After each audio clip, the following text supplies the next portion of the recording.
Well, hey everybody, we are back in the garage today where we are going to be putting brand new shocks and struts on this car, and we're taking these lowering springs out. Whoever did this used some crappy, cheap springs, no name brand whatsoever. There they are.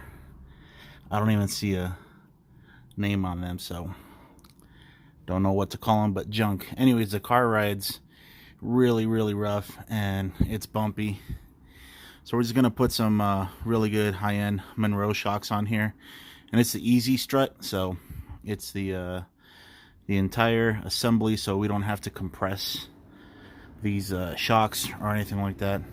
I know some of you might say, oh, it looks really good like that, get the good springs, but I've never really been a fan of lowering cars unless they come from the factory like that. Like this one.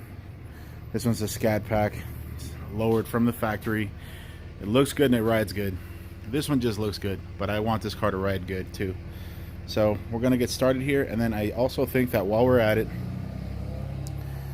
we're gonna go ahead and change these bushings down here. We're gonna change these bushings down here too, because they look a little worn out to me, and I got a feeling that we might be getting some of the clunking noise from right there too.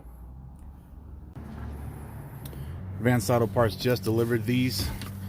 I love it that you can get this stuff delivered straight to the house. I'm not a business, so it makes me feel pretty good though. So yeah, here they are.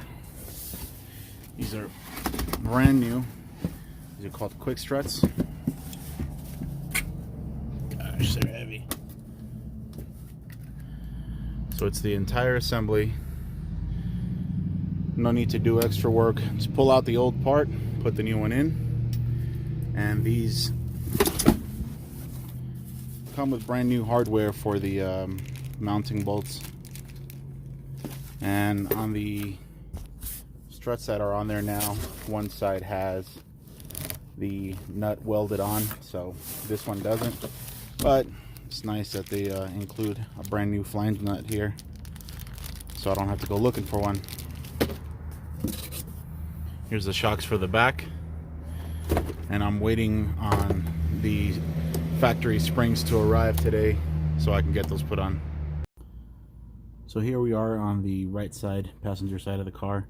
We have to start with this side first. Well, you don't have to start with any particular side first, but I do recommend that you have one of the wheels on the ground, so when you're trying to take this nut off here, the wheel doesn't turn on you. It'll make it extra hard for you, so I recommend just leaving one tire down and just do one side at a time.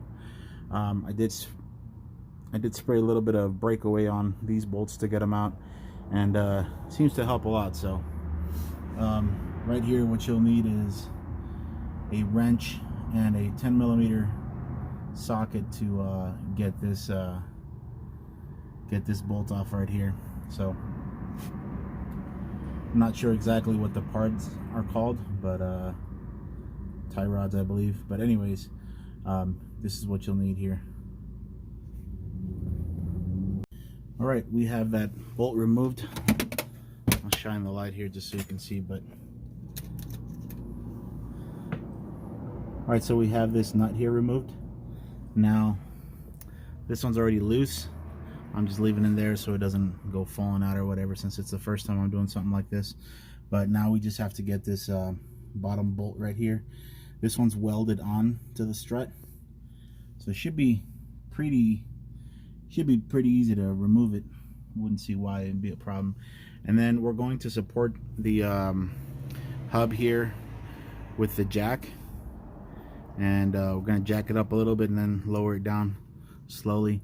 Since we do have this brake line and this sensor here cable, I'm going to do this bolt right here just so it's got a little more slack, a little more room to move, so we don't go damaging it.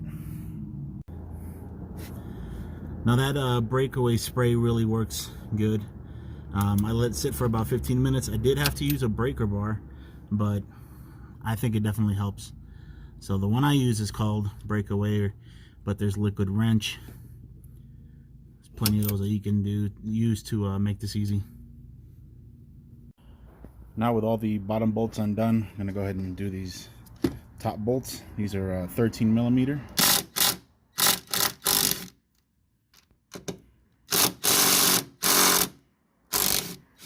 And the new struts do come with brand new bolts, so we're gonna use those.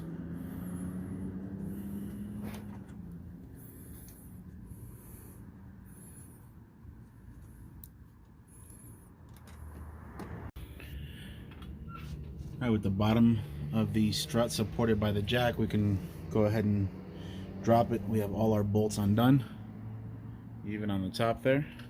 So slowly we're gonna drop it.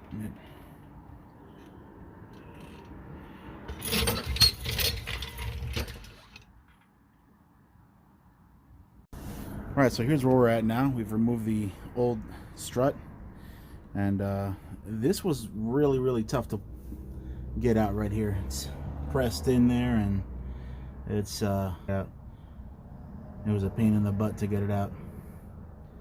So we have our brand new strut right here, and hopefully we can get the other side done here soon as well. All right, so finally have our new strut in place. We got this top spindle bolt here in place, and at the bottom there we got the bolt through, and now we're going to attach the new flange nut that it came with.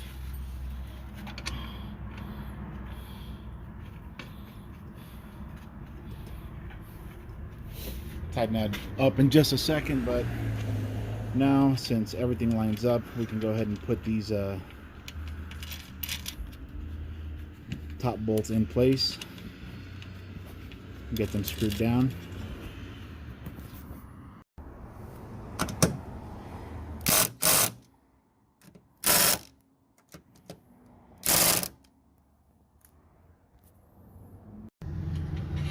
Got to put this bolt in back in here, and in order to get that back where it goes,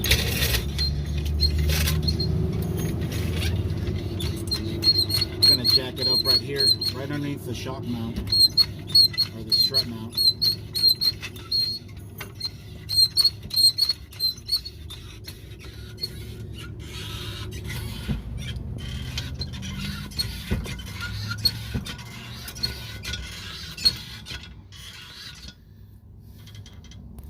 And just a little more.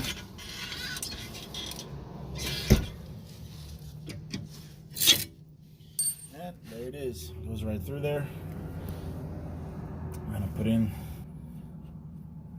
We're gonna put in this last nut here and tighten it back up.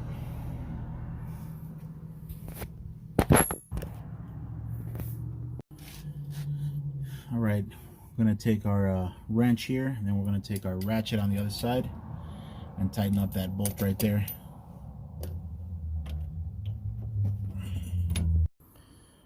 Cool, so everything is back in place, nice and tight.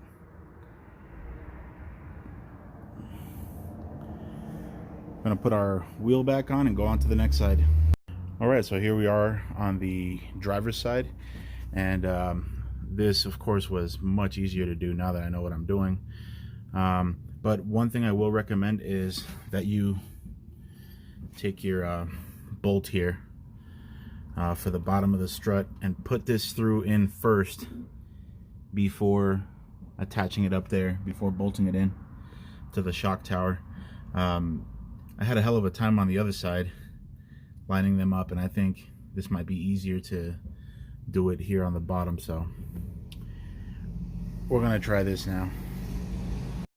Yep, definitely easier. So we're gonna go ahead and put on our new flange nut that came with it and get this bolted back up so we can start on the rears.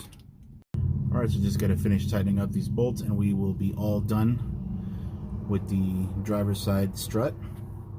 So there's the wrench on that that new flange nut, and got my socket over there. Tighten this up as best as possible, and then those are tight. Just got to hit them up with a torque wrench. We'll be all set. Get our wheel back on, get started on the rear.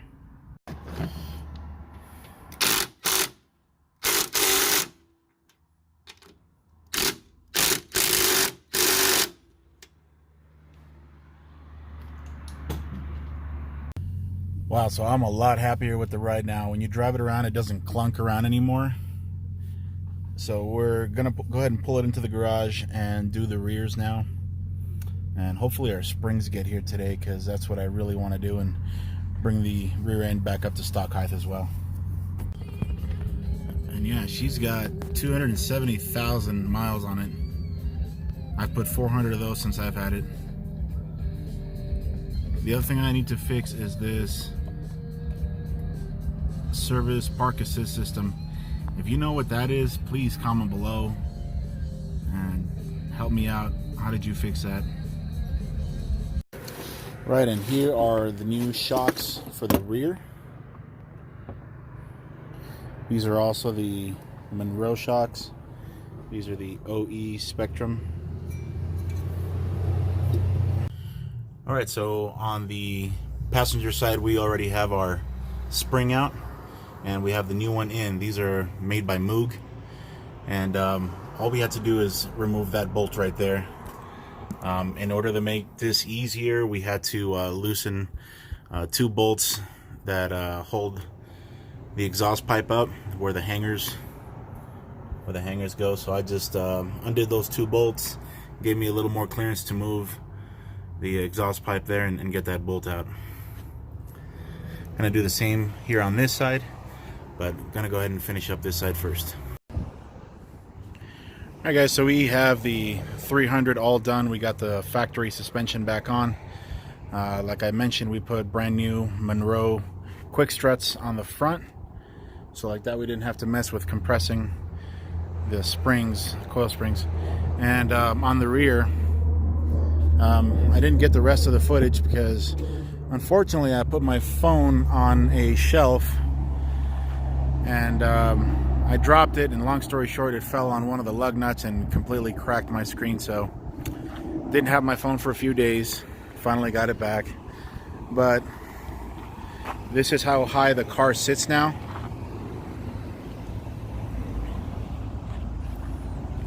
Got the